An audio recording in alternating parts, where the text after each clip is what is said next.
Halo,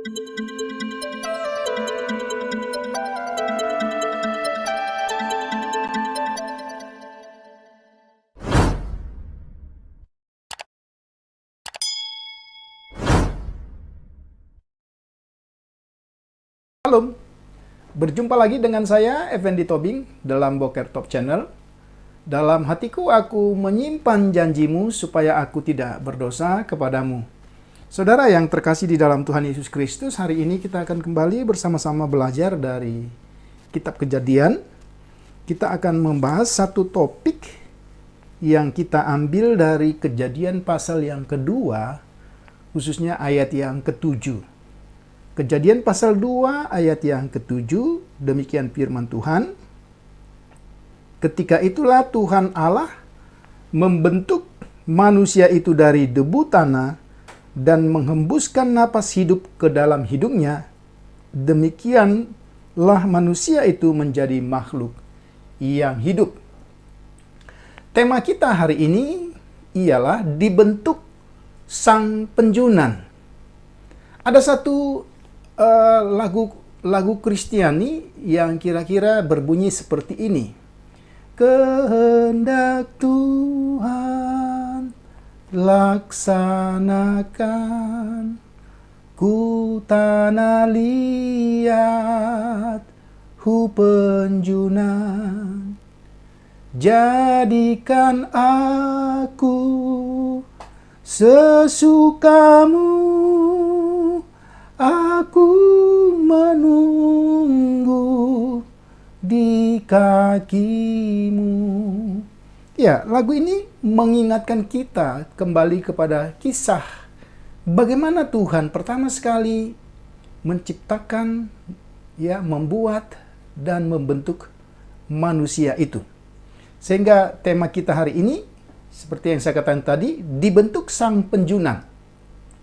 Mari kita perhatikan ketika kita bicara tentang Kejadian pasal yang kedua, memang kita selalu diperhadapkan kepada kontradiksi sebagai isu-isu teologis dalam kitab Kejadian. Dan tidak banyak atau tidak sedikit orang yang berkata bahwa sesungguhnya kitab Kejadian pasal yang kedua memiliki kontradiksi dengan Kejadian pasal 1. Misalnya saja, ketika kita melihat penciptaan di dalam Kejadian pasal 1 yang berbeda dengan Kejadian pasal 2, khususnya kronologis dari penciptaan yang terdapat di dalam kedua pasal ini. Tetapi dalam bagian lain saya telah membahas ini secara tuntas, khususnya ketika kita belajar kitab-kitab Kejadian dan kontradiksi. Nah, tetapi ketika kita melihat pada Kejadian pasal 1 dan Kejadian pasal 2, maka secara singkat kita dapat berkata, sesungguhnya ini bukanlah satu kontradiksi. Tetapi kalau kita memperhatikan, Kejadian pasal 1 memang kita membaca satu peristiwa yang bersifat informasi. Kemudian informasi di dalam pasal 1 ini kemudian dideskripsikan atau dijelaskan lebih detail lagi dalam pasal yang kedua. Mengapa saya perlu menjelaskan pada bagian ini? Karena apa yang kita baca di dalam Kejadian pasal 1 ayat 26 dan 27, di situ diinformasikan bagaimana Tuhan menciptakan manusia laki-laki dan perempuan. Namun di dalam pasal 2 ini, kemudian kita membaca peristiwa yang sama, tetapi dengan satu penjelasan atau detail yang lebih rinci lagi. Sekali lagi, tidaklah kontradiksi. Namun jika pasal 1 bersifat informasi, maka pasal 2 di situ kita menemukan deskripsi atau penjelasan yang lebih rinci.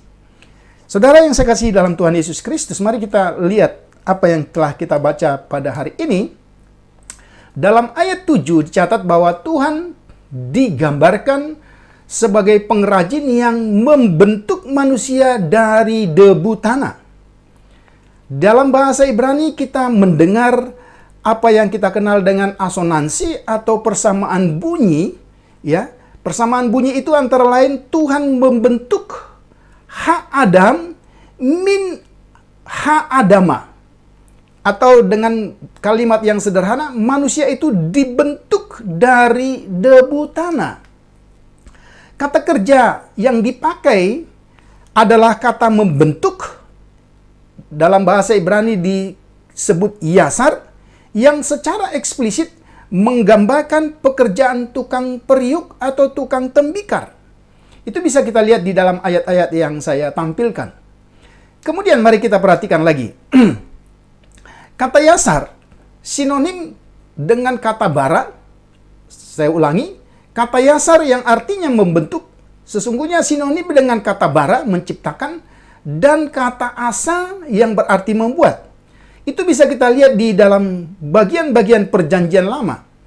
Penekanan utamanya dari kata yasar adalah pada pembentukan atau pembentukan objek yang terlibat. Jadi walaupun pemakaiannya secara sinonim bersama-sama, tapi ada penekanan khusus dari kata yasar. Ketiga istilah itu, apakah istilah bara, ya, kemudian istilah asa, dan istilah yasar, itu dipakai secara bersama-sama dalam Yesaya 43 ayat yang ke-7. Saudara silakan buka Alkitabnya. Kata itu juga muncul, ya, kata yasar yang dimaksudkan, kata itu muncul dalam arti Tuhan membingkai atau merancang sesuatu dalam pikirannya. Kata ini digunakan untuk tujuan yang telah ditentukan Allah selanjutnya. Sekali lagi saya ingin menegaskan, ada sinonim, ya. Tetapi ada penekanan-penekanan tertentu dari kata yasar yang berarti membentuk. Kita lanjutkan lagi. Berbeda dengan pasal 1 ayat 26 sampai 27. Di sini kita diberitahu atau di dalam Alkitab kita dicatat bahwa umat manusia diciptakan dari sesuatu yang ada. Itu yang saya katakan tadi. Di dalam pasal 1 ayat 26 dan 27 kita memperoleh informasi singkat. Tapi kemudian di pasal 2 ayat 7, informasi ini ditambah dengan detail-detail dan bersifat deskripsi. Maka kita bisa lihat selanjutnya.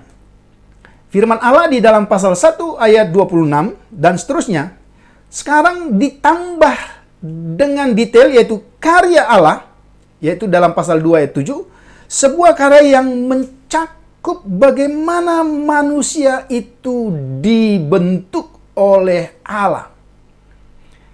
Kemudian, ya, mari kita lihat manusia itu dikatakan dibentuk dari debu atau bahasa Ibraninya disebut apar. Ya, gambar debu muncul baik di dalam PL maupun dalam PB. Yang sangat menarik dalam hubungannya dengan Kejadian pasal 2 ayat 7 adalah bagian-bagian yang berbicara sebenarnya. Ya, juga bicara tentang bagaimana manusia yang dari debu itu ditinggikan atau dihormati atau dihargai oleh Sang Penciptanya. Kemudian bagian yang selanjutnya, debu berfungsi juga sebagai gambaran ketidakberhargaan. Saudara bisa baca di dalam Sefanya 1 ayat 7, ya, juga bandingkan Zakaria 9 ayat 3, Ayub 22 ayat 24. Karena sifatnya yang ringan, debu juga bisa menjadi simbol bagi orang-orang yang hancur, yang tercerai-berai. Misalnya seperti contoh, Raja Syria telah menghancurkan mereka dan menjadikan mereka seperti debu saat menggirik. Ini yang kita lihat kisah umat Tuhan ketika mengalami pembuangan atau penjajahan oleh bangsa asing di dalam 2 Raja-Raja pasal 13 ayat yang ke-7. Selanjutnya kita perhatikan. Di sini manusia dibentuk dari debu tanah. Kalau saudara perhatikan bagian-bagian konteks pasal 2 dari kitab Kejadian, dibentuk untuk menguasai atau mengusahakan taman. Jadi penekanan pada debu dalam Kejadian 2 ayat 7 selain dari, ya, ada kemuliaan, ada ketidakberhargaan, kerapuhan, ya, digambarkan dengan tercerai-berainya, maka juga debu di sini dapat menggambarkan bahwa manusia itu diciptakan memiliki arti untuk melengkapi sebagaimana dijelaskan dalam pasal 1 ayat 27 dan menegaskan tentang keagungan manusia. Lagi-lagi di sini kita mendapat satu informasi yang sangat jelas tentang bagaimana manusia itu dibentuk. Manusia diciptakan, dibangkitkan dari debu untuk memerintah, untuk menguasai, dan mengusahakan tatanan ciptaan yang Tuhan telah ciptakan. Kita perhatikan pada bagian-bagian ini. Dalam ayat 7, ya, seperti yang saya telah bacakan tadi, alam menghembuskan napas ke lubang hidung manusia itu sehingga ia menjadi makhluk hidup. Ya, ini juga bisa kita lihat misalnya dalam paralel dengan contoh-contoh yang lain seperti dalam Ratapan 4 ayat 2, di mana dikatakan di sana orang yang diurapi, yang dalam konteks itu bicara tentang Raja Zedekia sebagai napas dari lubang hidung kita. Ya, tentu ini kita bisa lihat tidak nampak memang dalam bahasa Indonesia, tetapi ketika kita meneliti dalam bahasa aslinya, maka secara literal akan kita lihat napas dari lubang hidung kita. Itu yang kita lihat. Nah, yang menarik saudara, kata napas yang kita tahu yang umum dipakai dalam bahasa Ibrani itu ruah, namun dalam konteks Kejadian pasal 2 ayat 7 tidak dipakai istilah ruah yang lazim dipakai dalam PL, tetapi dipakai istilah nesama. Ya. Nesama. Jadi bukan ruah.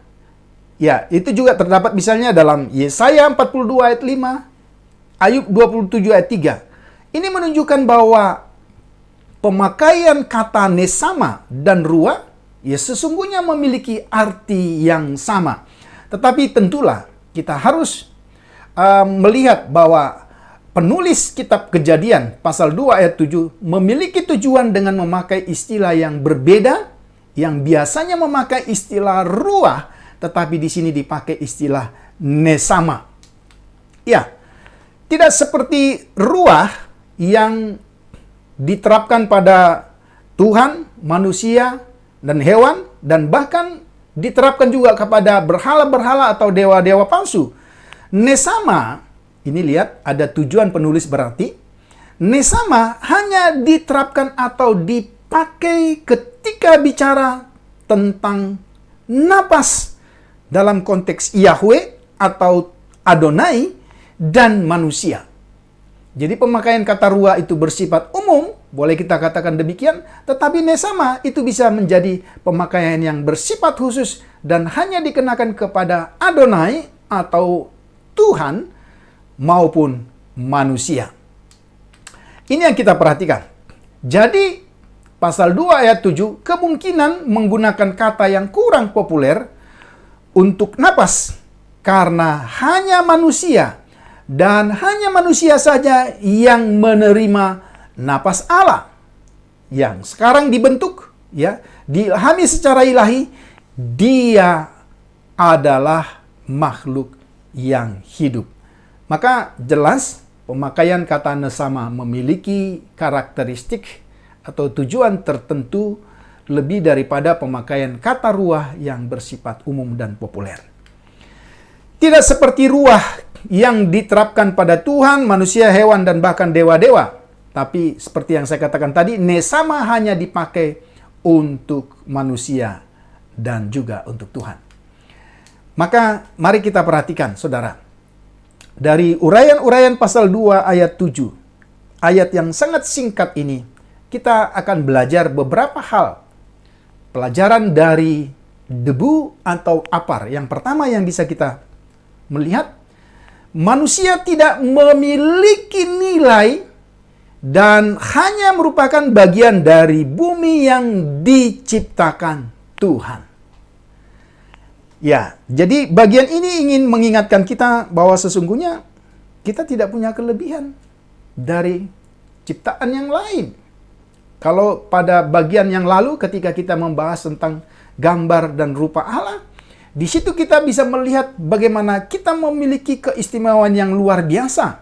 Tetapi pada kesempatan ini, ya, Alkitab dengan secara seimbang menjelaskan bahwa sesungguhnya kita ini hanyalah debu. Ya, maka kalau kita membaca misalnya dalam Mazmur pasal 8 ayat yang kelima dikatakan di sana, apakah manusia sehingga engkau mengingatnya? Apakah manusia sehingga engkau mengindahkannya?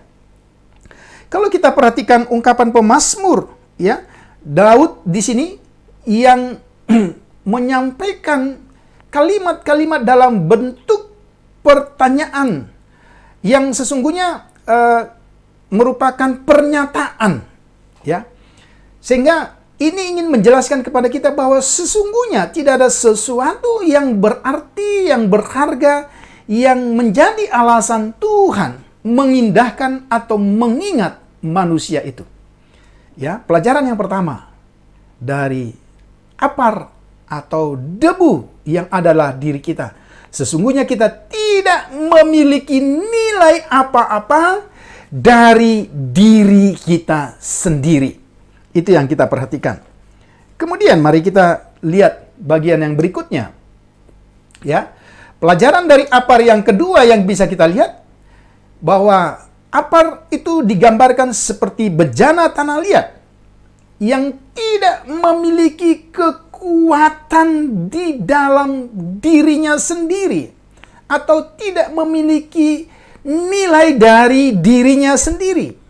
Ya, saudara pasti pernah ya melihat bahkan juga memiliki mungkin celengan atau apa itu ya, tabungan yang terbuat dari bejana, ya. Apa yang bisa kita lihat ya, tabungan yang gampang pecah, rentan, ya, dan harus dijaga, ya.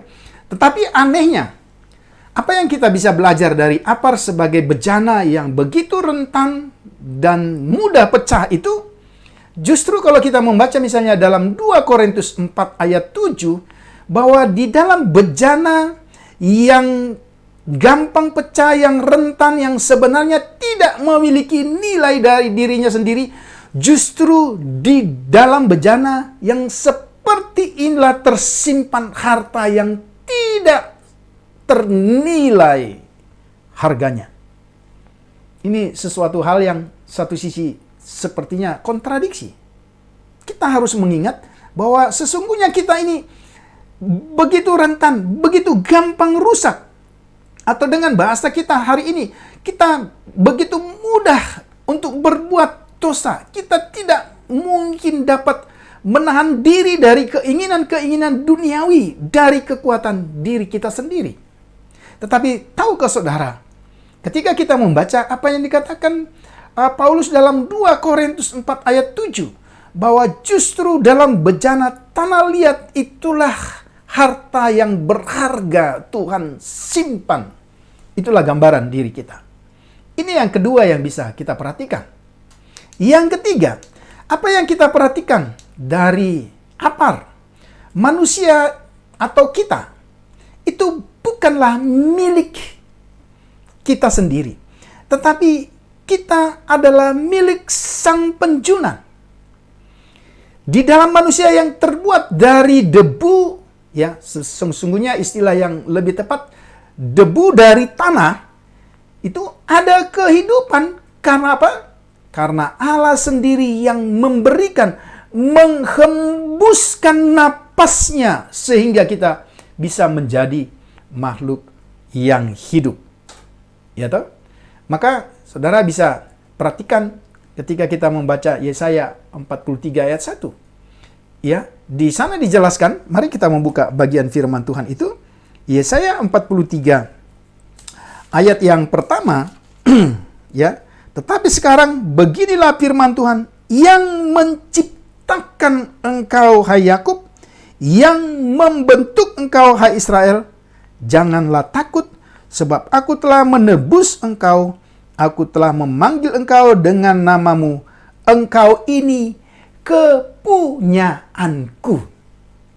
Ingat, dan kita harus ingat, kita ini sebagai apar, debu dari tanah, ya, apar min ha adamah, ya, kita milik Sang Penjunan.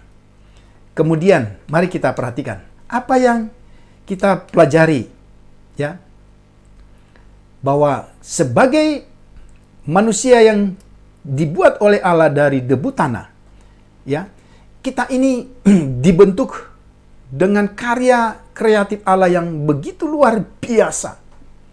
Maka sesungguhnya seharusnya sampai hari ini kita harus terus bersyukur, berterima kasih kepada Sang Penjunan yang telah membentuk hidup kita sampai pada hari ini. Manusia debu menjadi manusia hidup karena anugerah Tuhan.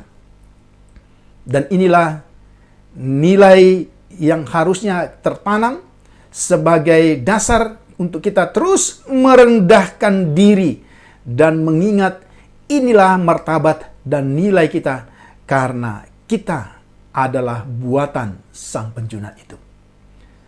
Yang berikut saudara, apa yang kita pelajari dari Sang Penjunan atau Yozer? Yang pertama, mari kita lihat. Ia sebagai penjunan, ia berdaulat sepenuhnya atas manusia yang dibentuknya. Kalau kita membaca dalam Yeremia pasal 1 ayat 5, bagaimana Tuhan menjawab kegelisahan, menjawab dalihnya Yeremia ketika ditugaskan untuk melayani pekerjaan Tuhan. Maka Tuhan menjelaskan bagaimana Tuhan mengenal Yeremia sejak dari kandungan, dibentuk oleh Tuhan sendiri. Ya. Bahkan kalau kita membaca dalam Yeremia pasal 18 ayat yang keempat tentang kedaulatan Tuhan atas hidup kita, maka di sana dikatakan, apabila bejana yang sedang dibuatnya dari tanah liat di tangannya itu rusak, maka tukang periuk itu mengerjakannya kembali menjadi bejana lain menurut apa yang baik pada pemandangannya. Kedaulatan Tuhan di sini selalu dalam tujuan yang baik bagi kita. Seringkali orang berpikir ketika bicara tentang kedaulatan, seringkali kita berpikir itu bicara tentang kesewenang-wenangan, dan kesewenang-wenangan yang saudara pikirkan itu seperti seringkali kita berpikir tentang kesewenang-wenangannya manusia. Tapi ketika kita lihat di sini, kedaulatan Tuhan dalam membentuk yang digambarkan sebagai bejana tanah liat, apabila rusak, tidak dibiarkan, tidak dibuang, tapi kemudian dibentuk kembali, bahkan lebih baik sesuai dengan tujuan Sang Penjunan. Wah, ini yang luar biasa. Sadarilah saudara, hidup kita ada di dalam kedaulatannya Tuhan. Yang ketiga yang bisa kita pahami dari bagian ini, atau yang kedua, ia membentuk manusia itu, ya, dengan satu rancangan yang sempurna. Dan dalam bagian sebelumnya saya telah membahas ini, tapi di sini saya ingin mengulangi.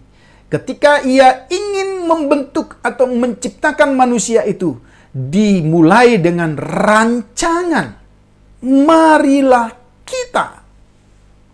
Ya, dia tidak hanya cukup berkata, jadilah, maka jadi, tapi marilah kita. Dia memikirkan, dia merancangkan sesuatu yang luar biasa bagi manusia sebagai klimaks dari ciptaannya sendiri.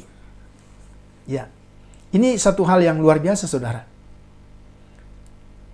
Seringkali kita tidak menyadari bahwa di dalam setiap pribadi kita, bagaimanapun kondisi saudara dan saya, di dalam hidup kita ada satu rancangan Tuhan yang sempurna.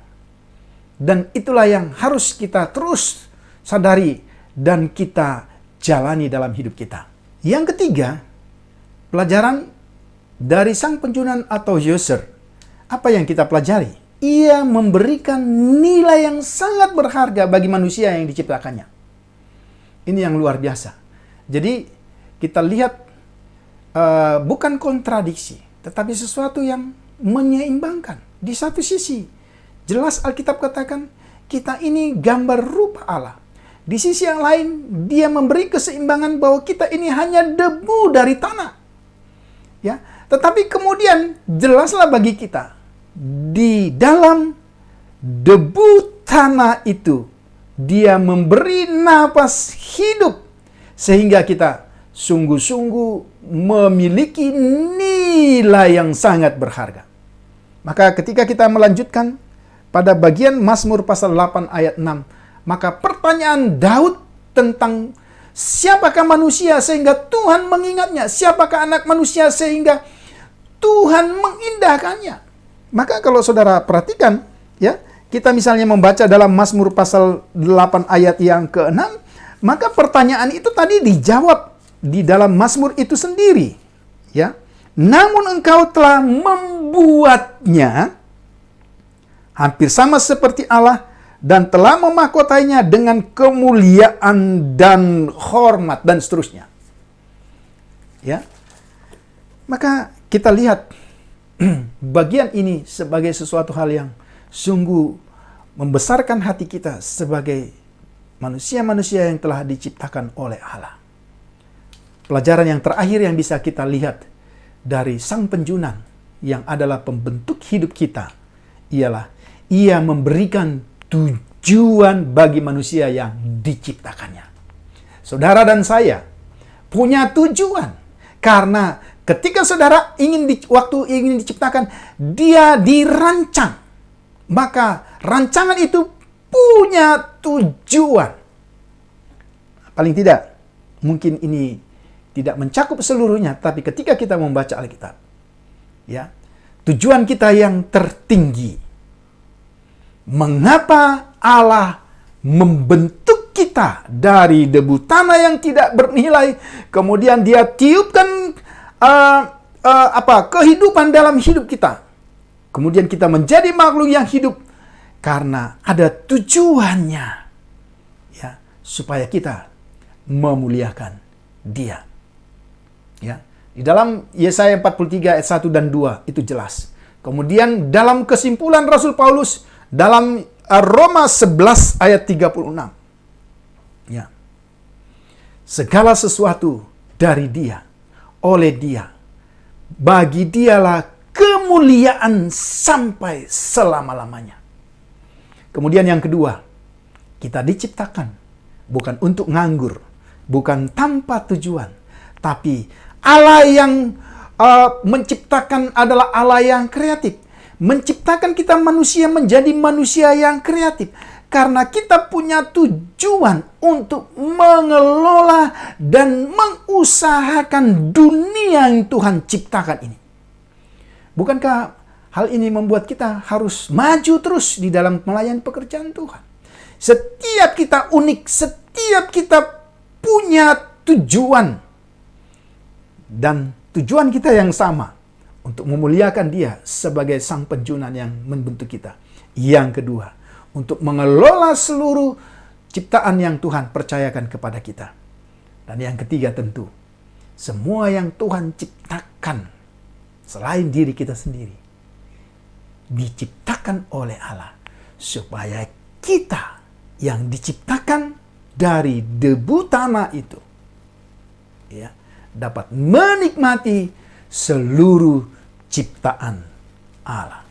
Biarlah kiranya, ya, eksposisi singkat tentang Kejadian pasal 2 ayat 7 dalam ruang kelas kitab Kejadian hari ini itu memberi wawasan yang lebih kuat lagi kepada kita untuk kita maju bersama-sama melayani pekerjaan Tuhan. Soli Deo Gloria. Salam.